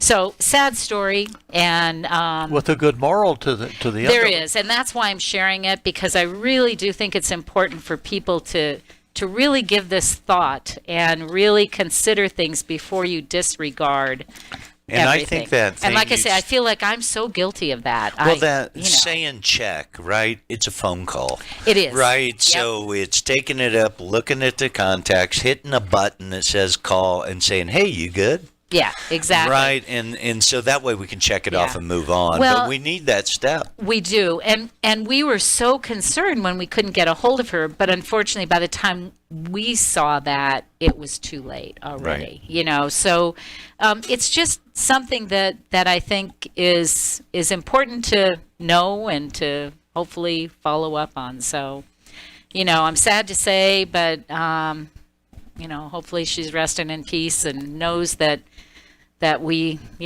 cared. And what can you say? I don't know. There's just not a whole lot you can say about that. It's tough. It's very tough. So there you go. That's my story today. That's a good story. Good moral, too. Yep. Good moral to it. There's definitely a moral to that story. Well, it's interesting. When I was working with a guy that I really respected, his dad passed away, and he was off for a couple shifts, and he came back, and I said, I'm really sorry to hear about your dad. And he looked at me and he said, well, thank you, but you know what? I had him for a good number of years. And I thought, wow, what a great attitude. Yeah, it is. So, maybe that's... Will, we wanted to honor Rosie with this to kind of say, what, it wasn't a waste. At least if that's the way it had to be, that hopefully other people can learn from it. We certainly did. We certainly did. So, but I have a story now because I hate to end on a sour note. You know how I am. And I have a story about different points of view. We did points of view, and I found this, and it's short, so I will share this with you. The affection distorts the perception, right? Affection distorts perception. True. The master used to talk about it often. One day, his students got an amazing example proving those words. They heard the master talking to one mother. "How is your daughter living?" "My dear daughter, she is so happy. She has a wonderful husband. He gave her a car, bought her jewelry that she dreamed about, hired servants for her. They serve her breakfast in bed, and she stays in bed until noon. He's not a husband, but a prize." Is this about this? My wife say this? And then they ask, "And how's your son?" "Oh, my poor boy. He married a real grouch. He gave her everything that she wanted, a car, jewelry, an army of servants, and she's lying in bed until noon and doesn't even get up to make breakfast for her poor husband." So... Perspective. Perspective, gang, right? Same story, different view. Yep. Yeah. Yeah. It's perception. Right? It's all about perspective. Yeah. Yep. What perspective do you take, or perception, I suppose? Could be either. Yeah. That was for last week, huh? Yeah. That was, yeah. That was a good one. So write these things. I think the answer's always in, like, down the road. Right. The answer's always over time. Right. Right. Well, and another perspective that we have is that since we have a little bit of time here, I want to tell Christian how much we've enjoyed working with him. And I know we're not at our last segment, but I don't, in case we run out of time, and I tend to do that a lot, I just appreciate so much what you've done for us. Christian is leaving us. He's going on to bigger and better things. He's still going to have his show here on America Matters, but he's got some great projects that he'll be working on. And Christian, thank you so much for everything you've done for us. No, thank you. You guys were the highlights of my Monday. Now you're my highlights of the Tuesdays. And you know, it's nice because we look at him through a little glass window, and every time we look in there, he's got a big smile on his face. Yeah. And we go, "Whoa, did we say something?" Did we do something good? It usually is what you guys say. Well, or do. He's a good liar, too. I think we're more... You have to advise the new engineer they have to do the same. There you go. We're more like a rabbit's foot, right? All these people around us just have great fortune. Oh, my. They're going up, right? That's right. They're going up. That's right. So anyway, Christian, good wishes on your endeavors. Oh, absolutely. And we'll be in touch because we'll do some business together. So, sounds good. Thank you. All right. All right. So that's another one of our stories there. That's a success story, if I would say. And we will be back. We're talk about the fires a bit. And we also have a segment with Ed that's going to talk nutrition. Oh, Ed over here. My specialty. We'll be right back. Hi, I'm Dr. Dennis Patterson. I'm the founder and owner of Nevada Advanced Pain Specialists. At Nevada Advanced Pain Specialists, we take a comprehensive approach to treating patients with chronic pain in the greater Reno, Tahoe area. We believe in the biopsychosocial model. This means we use multiple disciplines such as massage therapy, physical therapy, behavioral health, and medical treatments to treat your chronic pain. A plan of care is tailor-made for each individual patient. We always recommend conservative care first, but offer minimally invasive treatments when necessary. We are your one-stop shop. If it hurts, we can help. We pride ourselves in providing passionate care and making you feel welcome and understood. We are located in Reno and in Sparks, so give us a call to schedule a new patient consult at 284-8650. Again, that's 284-8650. Or visit our website at nvadvancedpain.com. We hope you choose Nevada Advanced Pain Specialists to be your center for injury rehabilitation. nvadvancedpain.com, 284-8650. Destination Midtown. Experience the difference. Reno's premier shopping extravaganza. Everything imaginable and more. Midtown matters. Get down to Midtown. Ponderosa Meats, the anchor of Midtown since 1954. USDA choice, USDA prime cut. Ponderosa grass-fed beef. Call 775-322-4063. Ponderosa Meats, tradition, quality, and prime service. Midtown Reno. Experience the difference. Get down to Midtown. Midtown matters. Adopt US Kids presents What to Expect When You're Expecting. A teenager. Learning the lingo. Today I'm going to help parents translate teen slang. Now, when a teen says something is on fleek, It's exactly like saying, that's rad. It simply means that something is awesome or cool. Another one is totes. It's exactly like saying, totally, just shorter. As in, I totes love going to the mall with Becca. Another word you might hear is jelly. Jelly is a shorter, better way to say jealous. As in, Chloe, I am like so jelly of your unicorn phone case. You don't have to speak teen to be a perfect parent. Thousands of teens in foster care will think you're, rad just the same. To learn more, visit adoptuskids.org. A public service announcement brought to you by the U.S. Department of Health and Human Services, Adopt U.S. Kids, and the Ad Council.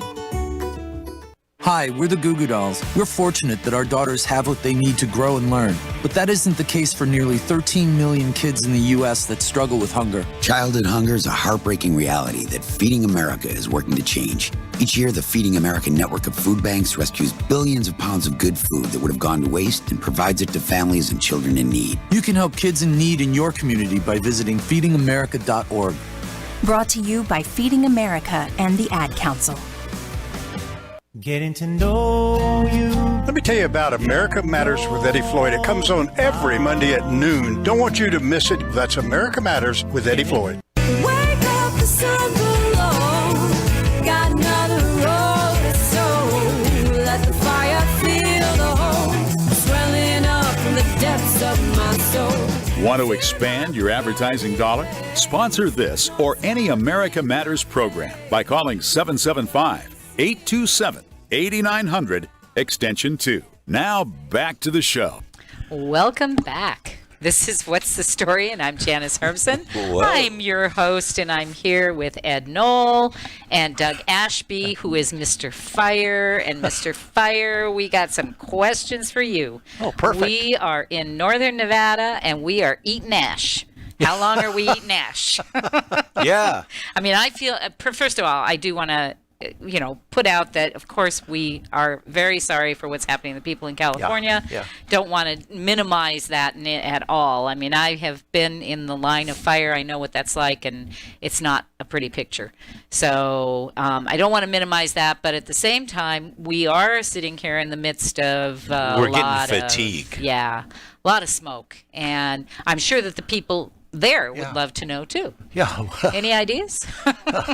Can you share? Well, it's interesting. Janice, myself, and April all grew up in Southern California. We're used to this environment. I mean, well, we every have year, lived with this environment. Absolutely. Yes. And so, I don't know Not if you ever used to get it. used to it. Yeah. So, but the ash falling and everything, that's just that's nature. That, what more can you say? But one of the things talking about these fires, the typical news cycle, everybody will tell you, is about anywhere from 5 to 7 days. This smoke and these fires have gone on way too long. Right. And so they're falling out of the consciousness of the public. All we see now is the smoke and the ash. Right. Well, even I had to say, hold on. Best wait, I know, wanna the make rose sure you know garden I do give a darn. the rose garden at the White House has smoke from California. It seems that way. I heard that. I heard the smoke has actually reached It's New York. around the White House. Seriously? Yep. Yeah. Wow, So, I didn't hear that. Isn't that terrible? Well, speaking of the White Well, that's House, a story. That's one of the notes that I jotted down. This morning I was looking on the internet to all of this. This news is about the fires has gone on so long, it's taken on a political aspect. The president is now, attacking the people that are global warming people, and the presidential candidate Biden is now condemning the president, and they're going back and forth. Wouldn't it be nice if the two of them, including Nancy Pelosi, would get together and say, this isn't a political issue. God bless all of those people. You're in our hearts and our prayers, and we really feel sorry for you. Wouldn't that be nice if that could happen? Well, I know, but that's at least fiction. At least during the actual event. Let them fight later. That's fine. Because they need to solve what has to happen in order to have this not happen again, right? If possible. And in the meantime, though, they should not be sparring at this point. But, right, California, like my whole lifetime, right, has had their own rules, right, for what they find environmentally friendly. And, right, I was going to ask your question, right? I would say that, like Lake Tahoe, our side's all brushed, right? They sweep up underneath at the state parks, right? They try to manage the undergrowth. And I know we're talking about millions of acres, right? But I think, forest management, I've heard from other Western Western state leaders, that California is behind the curve. Well, forest management is an oxymoron. There is no such thing. You say, well, they cleaned up underneath the trees. That's most of the litter that was down there. You are right about there's millions and millions of acres. You can't manage that. One of the things that they try and manage is they say we're going to cut access roads in. We're going to divide this so if there is a fire, we can drive in and put it out while it's small. Sierra Club won't let you do that. No, when you put a road in, it changes everything. It changes the winters. It changes the way the water runs off, the way the snow melts. You're ruining nature. And their position, whether you like it or not, is fire is part of the life cycle. And now what you have to do is you interject people into that. Well, talk to the Sierra Club, because you're getting right in the middle of Well, what and the that's Sierra where I Club was thinks. going, because Yeah. I agree with you. That's why they don't have power, too. They won't build a plant because it's environmentally unsafe. So I think it's decades of their decisions is part of the problem. Yeah. Well, going in and fighting in some of these protected forests, fighting fire, you can't use motorized equipment. Huh. What does that mean? No tractors, no power saws, no motorized equipment. Well, can you imagine trying to cut a fire break without a chainsaw? Or So fight a don't fire these without a emergency bulldozer? things that, right, like Governor Sisolak's run in my life, doesn't the governor of California have emergency powers to say, hey, you can... No. Well, I'll give you an example of the emergency powers that he has. There is USAR units that are federally funded, and they have teams across the country. Well, USAR units don't fight brush fires, but what they do is they can send them in the aftermath.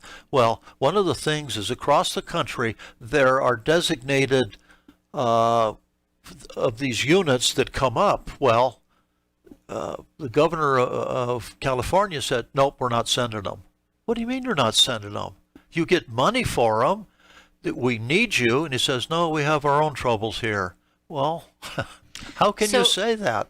I'm going to digress a little bit from that, but because I want to ask, when you were doing this every day, did you have to allow some of your firefighters to go to some of the fires that were happening in the Los Angeles area at that time? Oh, well, absolutely. Matter of fact, California. And how do you coordinate that so that you're? Well, that's an excellent question, and literally we could do a program on that. They have what's called the Master Mutual Aid Program, and we exercise it literally several times a year. And what they do is the entire state is broken into regions, and rightfully so, because our fire season is different than the fire season up north, or whatever the emergency might be. It could be floods, or it could be anything else. So in this instance, that's what they're doing. Absolutely. They're using that system Absolutely. to decide who's going to go and help fight that fire. One time I took 10 engine companies up to San Luis Obispo from Orange County, which that doesn't mean anything to me, but that's about 150 miles to the north. It's out of your space. Yeah, Right. exactly. But we have the Master Mutual Aid Program that we have is exemplary. And I might take it one step further, that unfortunately our police organizations in Los Angeles always felt that they could handle emergencies on their own. And LA County Sheriff's Department has 11,000 deputies, so you'd think they could. Well, that was a little arrogant, because sometimes they got beyond that. So it was very difficult to them, because they didn't like foreigners coming into their territory. So again, I guess it's in the pride in what I did. Fire department outshone them again. So, but no, Janice, that was an excellent question. We use that all the time, and it goes back to my entire time in the fire service. So way back Well, I'm sure it started right after the war in the 40s, where they put the Master Mutual Plan together. But it works very, very well. And L.A. County, I might add, we get help literally from the states. I mean, as far as Idaho, Oregon, Washington, they will come down and help. Yeah, I just thought it would be interesting to compare to what's happening now, because that's obviously what they have to be doing. Well, one of the things, so how long do we expect this to continue as far as our, last time you told us till November or something? Well, right, it's 2 months of fire season ahead of us. Yeah. Well, absolutely. That's when Southern California gets their fire seasons, when they get the winds, and I have to call them the devil winds. Because that's what they're called up north. But no, when it starts to cool and temperatures drop, and that doesn't have anything to do with global warming. I can see people lunging on that. What that does, when the temperatures drop, the fuel moisture comes up, and when the fuel moisture in the brush or the flora and the fauna, when it comes up, the fires tend to die down. That's why most massive fires, are put out at night, because it gets cooler, the moisture Makes comes sense. up, and then they can control them. Yeah. So, but we can all understand that. Yeah. Oh, well, I hope so. and the winds tend to subside. So yeah. Right. But this has nothing to do with global warming. Trust me. It's been doing it for years. Well, it's just unfortunate that our representatives on all sides can't seem to just shut up and just talk about the problems at hand and solve those initial problems, and then they can discuss why later. So, right, I would give a pretty penny to see somebody go, oh, that's my fault. Yeah. Right? That's my fault. Oh, you know what? I should have done that better. Gavin Newsom. Oh, okay, I'll take the blame. Yeah. We'll just shut everybody up, right? And they'd be like, what? So all these guys are Teflon. I don't care which side, who you are. They're slithering snakes. Hey, well, absolutely. And when you give the power for somebody else to spend money that has absolutely no accountability for the way it's spent, well, that's what's going to happen. I thought it was, I'm going to say, right, I think it's challenging to be disrespectful to President Trump, right? First of all, just by definition of how he is.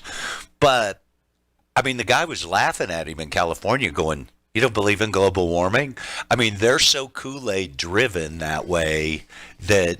I've watched part of that press conference with them, and I thought it was interesting that the way that they interacted, very different than what you see on media reports, as far as they were very civil, they agreed to disagree kind of, and I thought that was the way it should have been shown. Right. Let's agree to disagree. Well, it was real. It was real, and obviously they get along. They're helping each other. Right. That's crazy. Well, the politics are crazy. So, all right, we're going to be right back, and we're going to talk a little bit about Betty Crocker. Little Betty Crocker nutrition. Aunt Betty. All right, if you don't know Betty, I'll tell you who she is. We're talking to Victor from Precision Diamonds. Victor, we have talked before about the fact that you started 27 years ago in Park Lane Mall in a little kiosk. You are now in your own building across the street from the convention center. You've had to do something right. Well, as we like to think that hard work, you like to think that it does pay off, but you get lucky along the way. You worked hard, you pay attention, and you get yourself ready. So hopefully when the right opportunity comes up to buy a beautiful building like we just have, you triple your size, you cut your overhead by half, and now you know that you're more competitive than ever. Plus, you've had a chance to use all of the things you learned from that little kiosk in Park Lane Mall. Oh, man, along the way, I'll tell you, as far as writing that lease check every month, boy, there were times that it was really hard to do. So you learn from your landlords, and it was really great feeling to say goodbye to the landlord. This has allowed us to truly become your local jeweler, your personal shopper. Thank you, Victor. Precision Diamonds, your local jeweler across from the convention center. Hey, Dr. Phil here. I help people solve difficult and trying personal problems every day on my TV show, but there's one problem that's just got me stumped: childhood hunger. Nearly 16 million children in America struggle with it. That's 1 in 5 kids who may not know where their next meal is coming from, despite the fact that there's more than enough healthy, nutritious food out there to feed them all. Now, I don't know about you, but that is unacceptable to me. Luckily, the Feeding America network of good people is out there collecting surplus food and giving hope to hungry children and their families at local food banks all across the country. But let's face it, they can't do it without your help.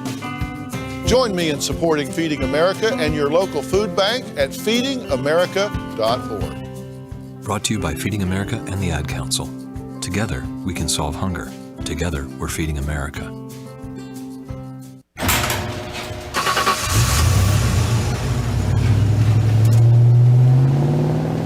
I spend a lot of time in the garage, but even more time in the rain, sleet, and mud. In '95, I helped tow your moving trailer. In '05, I helped you get out of a ditch. Yeah, I know I'm a bit rusty, and sadly in '09, it was sparks from me, your handy chains, dragging behind your truck that accidentally started a wildfire. Sparks from dragging chains can start a wildfire. Spark a change, not a wildfire. Visit SmokeyBear.com. Brought to you by the U.S. Forest Service, your state forester, and the Ad Council. Only you can prevent wildfires. This is America Matters Media on AM 1180 KCKQ, a Lotus broadcast station. the power of radio since 1967.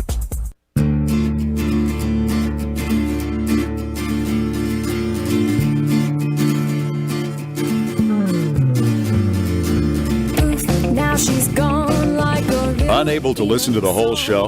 A recording of today's program will be available later today. Visit americamatters.us and click on the podcast link. Now back to the show. Welcome back. This is What's the Story? I'm Janice Hermson. And this is What's the Story, right? I was listening to the commentator's introduction of Oh. us, right? Oh. It's always so funny. It's so smooth, isn't it? I've It never is. spoke that way in my life. What do you mean? I think You are the velvet fog. Come on. Exactly. That's what I was going to say. I course think you he's speak smooth. that way. I wish I could have a Yeah, voice but like that. you know, since we're like radio stars, right? Yeah. We're all personas bigger than life, right? Yeah. I would like Can to. I just laugh now? Oh, yeah, you can laugh anytime. Now, Maybe we ought to do our low key voice. You know. Oh, that's the NPR that's voice. where the velvet the fog NPR comes from. voice. Yeah. No, so hands up if you know what the recommended dietary allowances are. No hands up for me. I know, right? Oh, by the way, we need to do a proper introduction. Oh. Right?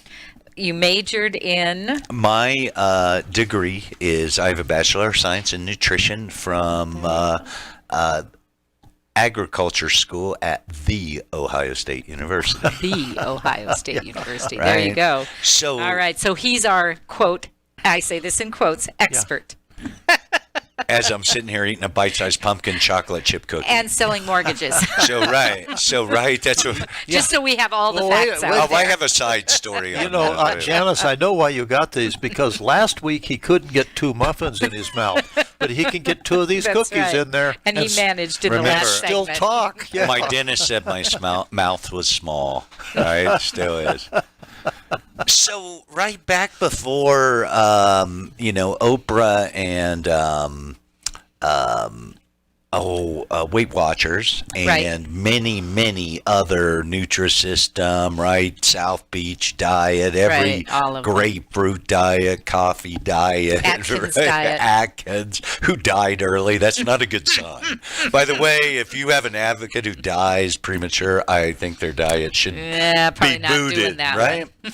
But so when I was in school, right, we were taught moderation in all things, 1-a-day vitamins, right? 1-a-day vitamins with, there's a government recommended dietary allowances. So from 1941 through 1989, the government recommended like sodium. Your body needs X amount, right? And that's 100%. And I was taught that anything over 100% RDA, our body got rid of. So if it's water soluble, right, out we go. And the only other thing, vitamin E, right, there's a couple of fat soluble vitamins, right, which can build up toxicities. So when you take or see, Mr. King on late night TV talking about fish oil, right, and those omega-3s, right, it's vitamin E, but it's like 1 billion% per day. What's that do to your body? RDA told me, and my college told me, that anything over 100% is bye-bye. Your body won't do anything with it, but get rid of it.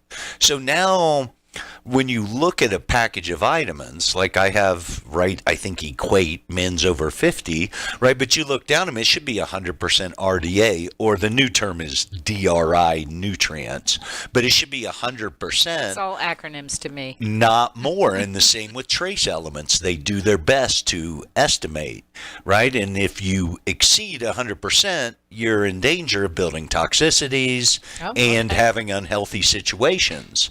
Well, Jan has the link. I actually gave it to her today.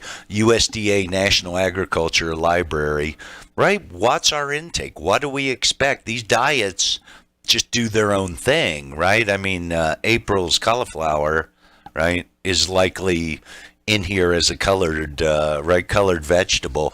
And I want to read some things from Betty Crocker, because nutrition is important, right? And before people knew it was important, Betty Crocker, who published her first book in 1950, and I have my mom's, right? I'm guessing it's from like 1960-ish, this book, but meal planning. A mother can give her family a priceless gift. Why are some mothers tired all the time and some children fighting colds all winter? Probably because they don't eat the right things, right? This was in cookbooks, right? I mean, this was right? This is old, so we're looking at primarily, nuclear families with moms taking care of stuff. The books were addressed, but it says each day meals should include foods from each of these 7 groups: dark green or bright yellow vegetables, fresh, frozen, or canned. One or more servings a day, sometimes served raw, right? I mean, they're basically saying we need 5 servings now, right? But the lesson throughout is that, right, the reason why our kids are bigger and stronger than us is nutrition. Right, whether it's fortified breads, whether it's many of these things, but people don't do anything about it. People don't work mostly towards getting their own. It just comes in fortified stuff that we eat along the way, right? I'm trying to be better at it, and it's hard to discipline myself when the rest of my life's discipline. I don't want disciplined food, right? But hey, folks, man, there aren't many fat old folks, right? I mean, there just aren't. And so I think it's drink lots of water, drink fluids, right? Work on eating more vegetables and fruits, and eat your proteins, but eat them lean and move on. Let me ask you a question about that. Do vegetarians live longer? Don't know. I haven't seen a study on that. I suggest not, because by being vegetarians, they miss out on key amino acids that they try to make up with. I was going to say they do try to make up for that. Some work hard at it and do it, and others don't do it. I have a family member. Right? Yeah, I have a family member who works very hard at making sure that it's balanced. But the amino acids in red meat can't be replaced except by lots of legumes and other stuff, right? So it's really hard to make up that protein. You have to eat a pound of kidney beans or those kind of things to make up for that loss. Also iron, right? You find iron almost not in any vitamin, not in anything. Only in April's black pan do you find iron. And I have an old black iron skillet. Listening. I have an old skillet, I do too. But I cook in it so my son gets some iron. Right? Iron is fat soluble, right? You can build up toxicities. So they remove those, except in vitamins for old guys. Mine has it. I bought a nice black iron skillet. Cast iron skillet? Absolutely. Because that's what I grew up with. And I knew how it heats evenly. There's just a whole heck of My sweet wife threw it out. She didn't like it. Well, they aren't very pretty. However, I think in times of trial, man, Now that's we know what we need to buy him for Christmas or something, right? So, right, we'll get a whole wagon load, every size, shape, right? They got like mixing Debbie will shoot utensils. us. Yeah. But you could likely take it to scrap iron and get your money back, Yeah, right? It's yeah, total. right. And not only that, it's a good weapon. Oh, yeah, if you can pick them up. It's But, sort of yeah. like this book. So April's using that, right? Since she's doing the sautéing, that's Right. bacon grease. Yeah, I'll bacon bet she- grease oh, is she a did magic say- elixir. She did say she has a skillet. Yeah. Well, she had a black iron skillet, I'm right? sure So she she's did. getting that iron, which is real important, You right? know, That was one of the reasons. I have to add this too. Debbie listens every day, and boy, am I in for it. Be easy on him, Debbie. So those black pans are hard to be agile with, right? Yeah. But you can, right? I'll say because I use them, but right, cooking meat, bacon. You know, one stuff. thing about vitamins, there used to be Dr. Dean Adele was the radio doctor, excellent guy, very very intelligent guy, and he went through medical school. His folks had a vitamin business. And he talked about vitamins all the time. And they did a 40-year study with a couple 100,000 people. So good study. And he said they didn't find any difference in taking multiple vitamins. And he says, this is biting the hands that feed you. He says, but with that being said, he says, I take a vitamin every day. So, but let me ask you something, and here's real life, right? Okay, having kids and stuff. So when my wives, not at the same time, but individually, were pregnant with my daughter Dana and son Fox, do pediatricians not pump them full of horse pill vitamins? Yes, absolutely. Constantly. Yeah. And another thing of very interest, Prenatal vitamins. pediatricians to this day, to my knowledge, do not recommend vitamins. Really? To this day. So why the dichotomy in the medical profession? I don't know. It's also one of those things that causes me quandary because they can't make up their minds. But I was taught That seems as to be typical of the medical profession. right. That's Yeah. but part of my nutrition education was right. All things in moderation. Take a Absolutely. 1 day vitamin as a supplement, not Right. as a supplement to bright vegetables. No. My one daughter. We got about a minute left, so My one daughter-in-law would not give her children milk. She says it's bad for them. They yeah, don't need I've it. had a family member that did that too. Yeah. So it takes all kinds to make a world. All things in moderation. You hit And the right nail here, on the Betty head. Crocker is saying that every individual, even adults, needed a pint of milk Ooh, in 1950. Betty. And if you can't drink that much, find a way to cook it in your food. Oh, Yeah. that's what how about that? that's what Betty says. Wow, Betty she was on. But what I'm saying, they're not that far different than today. That's right. One more time, I want to thank Christian for everything. that's right, And yay. Really awesome, sir. You've been great. Yep, you have. And we will be back next week, same time, and new engineer, and but we'll be here, and we'll be all of us, I think. Well, it'll be like a wedding where something goes wrong. We do go right? home. We'll We be do go exciting next week. All right, and Pinch of Basil at 3 o'clock on Tuesdays. So join us then. And then I'm on with What's the Story? Thanks. 1 in 3 adults in America have pre-diabetes, but most don't know it. To let people know it can be reversed before it becomes type 2 diabetes, professional basketball player Julius Randle is doing everything in reverse. I'm only dunking with reverse windmills. I drove the whole way to practice in reverse. I don't recommend it. This move's called the reverse shuffle. I do recommend it. And it took me months to learn how to speak in reverse, like this. Here's 10 almost for diabetes type 2 with living Ben has mom my. In other words, my mom has been living with type 2 diabetes for almost 10 years. So together, we want to say to the 84 million Americans at risk, exercise and healthy eating can help reverse pre-diabetes. Start by taking a simple 1-minute risk test at